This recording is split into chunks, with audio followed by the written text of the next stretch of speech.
What is Wuthering Waves? I recently made a video of my first experiences playing Wuthering Waves, and since then I've played it a decent amount. At the time of this recording, I've gotten about 150 hours of game time. I have an issue, I know. But this video will be different than my last Wuthering Waves video, because instead of showing some of the funny moments I've had, I'm going to talk to you about Wuthering Waves and what I think of it now that I've played it a fair bit. I'm also going to go over gacha games because the gacha game genre is so different than anything I've ever played, and it's hard to talk about Wuthering Waves without mentioning games like Genshin Impact or Honkai Star Rail. Both games I've played before I played Wuthering Waves. Let's start at the beginning with Genshin Impact. I was recommended to play Genshin by my girlfriend's sister. She told me to play this super fun game and I would have a blast with it. It wasn't but a few weeks later I was told to move on from Genshin and move on to a different game, which I will get into in a moment. In Genshin, I met characters like Paimon, Amber, and, of course... Please do visit me at our headquarters when you have the time. He's asking me to visit him. Has he asked you to visit him? Huh? I think not. Kaya. But before I could meet such lovely and fucking hot people, I first had to make a character, from which I named appropriately. What is the name? it's Greta Thornburg. It's Greta Thornburg. It is the name of my anime woman. Thank you. Greta Thornburg, the majestic queen that she is. After that, I set out into the land of Genshin Impact, where things seemed a bit too familiar. That looks like a discount version of fucking Whiterun from Skyrim. I felt right at home. I knew it would not be long till I became the Jarl of the city, and I had companions to come along with me. Things were looking up. I was having fun, I guess. But at this point, I was told the game was trash, and I had to play a new game, which is fine because Genshin was getting a little boring for me anyways. At this point, it was time to play a new game, Honkai Star Rail, from which I appropriately named it Honk Honk Game. In this game, I met some very interesting individuals like March 7th, Don Hong, this guy was a dick, and of course, Svarog. The combat was different in this game, where instead of being more free-moving, this game was turn-based, which wasn't a problem with me. I'm just much newer with turn-based games. But I was having fun. The characters in this game were, I would say, cooler and more interesting than in, like, Genshin, and sometimes even better than Wuthering Waves. Not Brant, though. No one is cooler than Brant. But it was at this point that I started to see the gacha games genre. It was at this point I've tried pulling for new characters using the game's various gambling mechanics, and I've seen why they are exactly called gacha games. You see, gacha games are typically free, at least the ones I've seen so far have been, but they make their money through the gambling mechanics that allow you to get different characters, cosmetics, and weaponry. Things that we see a lot in games these days with either like loot boxes, battle passes, and so much more. Gacha games just don't hide the fact that this is gambling, which depending on your stance with gambling in video games can be a great thing or a bad thing. See, in at least these three games that I am talking about today, you can see this thing called pity. To make things simple, it's basically how many pulls you have already done, and the more pulls you do, the better chances you'll be getting in trying to get the character that you're pulling for. For example, let's say I want to pull this very hot character and that I'm at 0 pulls. I can pull for this character and get him at any point, but no matter what, by the 80th pull, I am guaranteed to get him. Now, if you're lucky, it won't take 80 pulls. I got this character. The crown of winds has been engulfed by the sea. Tell me, are you the one who summoned this blade? In under 20 pulls. But no matter what, even if you are insanely unlucky, you will get the character you are pulling for within 80 pulls. At least with Wuthering Waves, it's 80. It may be more or less in other gacha games. But moving on. At this point, I have played a fair bit of Honkai and even got some cool characters, but I was slowly getting more and more bored with it. Luckily, I was told that the game sucked and it was time for me to move on to a different game. Maybe even the final game. A little game called Wuthering Waves. This game, in my opinion, has the other two beat in almost every aspect: story, gacha mechanics, characters, map, and design. Every aspect I can think of. I recently completed the main story. I will do my best to keep away from spoilers, however, there will be some footage in the background of me playing it. Hopefully I will do good to not actually give any spoilers to the gameplay though. Like I said, I have about 150 hours in this game now, and I think I'm straight up addicted to this game. As of writing the script for this video, I'm actually on a trip right now, away from home, and I'm itching to play some more Wuthering Waves. I gotta pull for the new characters, man. I gotta pull for them. I gotta pull. Every now and again, it'll happen, where life gets too busy and games I used to play get stale, and I just have no energy to play them.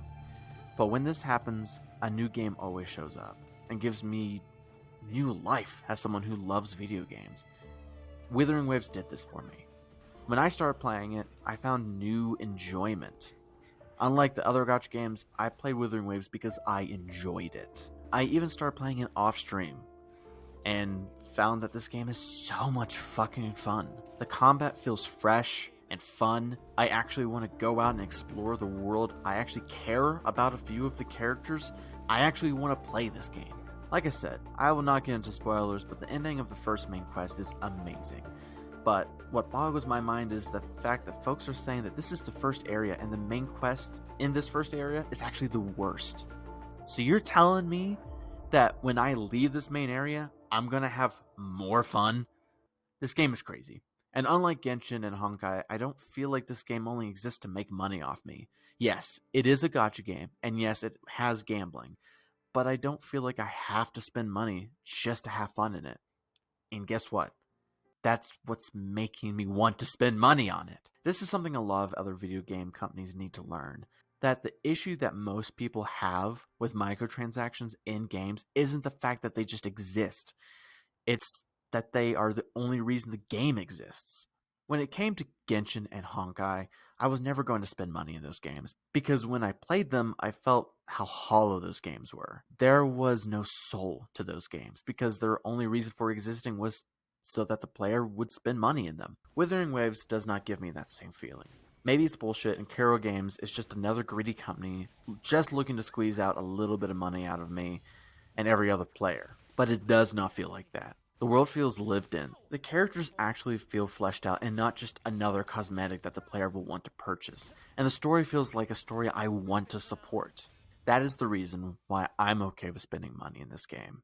Gacha games are a little controversial because of the gambling, but I would just have to say, if you are unsure about gacha games because of that reason, play Wuthering Waves. It is the one gacha game that I feel is actually worth playing despite the gambling. But in all honesty, I'm still new at the game. I haven't 100% completed every area, I haven't completed every main story, and I haven't pulled for every character. But I know people who have, so for the next few moments, here are my friends who also love Wuthering Waves and care about this game just as much as I do, if not probably more. My first gacha game was Genshin Impact. I actually avoided it for a very long time because I knew I would really like it and get sucked into it. Genshin has its strong suits and its weak suits, but in the end, I do not think the game aged very well. Genshin's strong suits were creating memorable areas and landmarks, and honestly, the music was really good. I actually kept my Genshin playlist because I really like the music. From a biased perspective, Fontaine, Inazuma, and Sumeru were my favorites. If you know me well enough, I'm biased towards water, so Fontaine was easily my favorite, to the point where I 100%ed everything there. I enjoyed Inazuma's dark tone with like the tensions feeling high because of the Civil War. I thought that was a really nice change of pace. And for Sumeru, I liked how magical the forest felt and like the mysterious deserts. As of now, I do not play Genshin Impact because with so many other gacha games to choose from that were improving where Genshin refused to, I no longer had a reason to play anymore. The gameplay felt bare minimum and exploration wasn't the most fun, and it felt incredibly difficult to get primo gems. And I just was not enjoying the main story anymore. My second gotcha game was Honkai Star Rail. I started that when it came out. Because of the sci-fi setting, there seemed to be less limitations in the game story-wise, and it's like, oh, anything could happen. Because, there wasn't as much of a skeleton as Genshin kind of had. Just for comparison, the best way I can describe Honkai Star Rail now is your average turn-based game with like a better story and slightly better models than Genshin. I compare them just because they're by the same company. I haven't played in a while just because I wasn't enjoying the story or gameplay anymore. I still think there's a chance for Honkai to turn around, so until it is confirmed it will get better, I will continue to be on an indefinite break. My third gotcha game, which is the topic of this video, it was Wuthering Waves. I was very, very excited, and I pre-registered. I thought the character models looked really, really good, and I really enjoyed the art style, which is very detailed, and they had so much life in them. There was one design in particular that caught my eye. Resonator of Jue, Jinshi. I wanted her so bad, and for context, I have always had more than average difficulty winning 50/50s for characters. So when I won my 50/50 for her, I was super excited. From her heavy attack to her plunge attack, I just thought she was so incredibly elegant, and I still love her very much. My luck in Wuthering Waves generally feels like it's turned around. An example of this is that I've only lost two 50/50s out of all the limited characters I have. Speaking of luck, I got really lucky with my Carlotta pulls. I had her guaranteed from when I lost my first 50/50 to Shorekeeper, so after I got her guaranteed and her weapon, I did a 10 pull for fun on her banner, and I got her S1. And as of currently, I have her S3 with her signature, and I have intentions to S6 her. For Wuthering Waves' exploration, I think it is very, very nice. You can run up walls, you can grapple, and you have the ability to fly in Renacita. You have the loot marker, which makes it very, very easy to find chests without having to craft or anything every time you want to find something. Due to technical difficulties, I missed a patch where they gave out the free Jing Liao, but luckily I was able to get back in time for 2.0. Despite Wuthering Waves' rough and controversial release, people continued to give it a chance because the game improved. Shitty voice acting? We got better voices. Really, really not great music in some areas. That was fixed in the next update with some much better tracks for the new area. Mount Firmament, Black Shores, Renacita, those are all very, very good examples of how the music has improved compared to the base map's music. As of currently, I am very, very excited to see what Wuthering Waves has in store for us for 3.0, especially New Federation. I will recognize not every patch from WoW is super game-changing and incredible, and I actually have a very hot take. My hot take for Wuthering Waves is that the most recent update was not that great. Septimont had a very, very cool trailer, but the map itself lacks significant landmarks besides the city, and the story just left me feeling disappointed.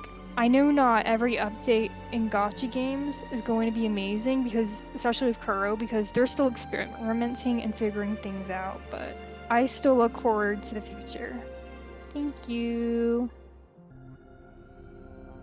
My experience with gacha games started around 7 years ago with a game called Bleach Brave Souls. It's a mobile game based around the anime Bleach, where you explore the story of the anime, and all the characters that you play and pull for are from the series itself. For a long time, that was the only gacha I played until I discovered Genshin. Now, I've never made it very far in Genshin. It has a good story and great characters, but the gameplay just feels too restrictive for me. But after Genshin is when I discovered Honkai Star Rail.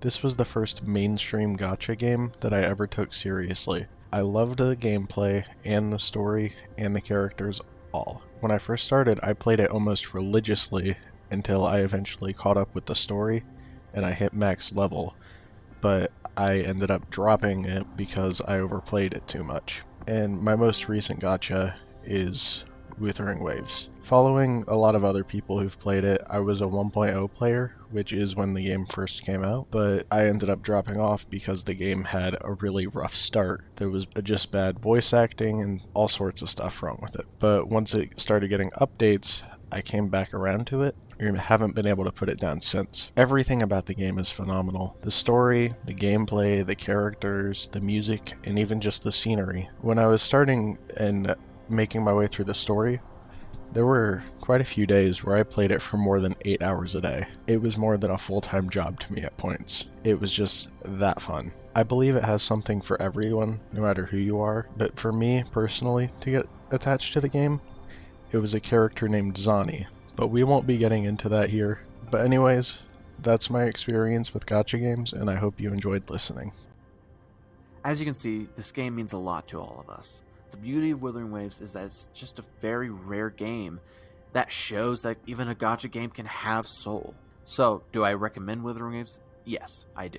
Yes, it has gambling, and ultimately it is the core of the game's success. But like other gacha games, you can play this game completely for free. Does it allow for spending a fuck ton of money? Oh yeah. But it's your choice as a player if you want to spend that money or not. Your experiences does not change, and you can even still pull for characters without spending a dime. It's worth playing, or if you have played Wuthering Waves, it's worth talking about. But that leads me to my final question for everyone watching. Whether you've heard of Wuthering Waves and you have an opinion on it, or you have played it for 1 hour or 1,000. What is Wuthering Waves to you?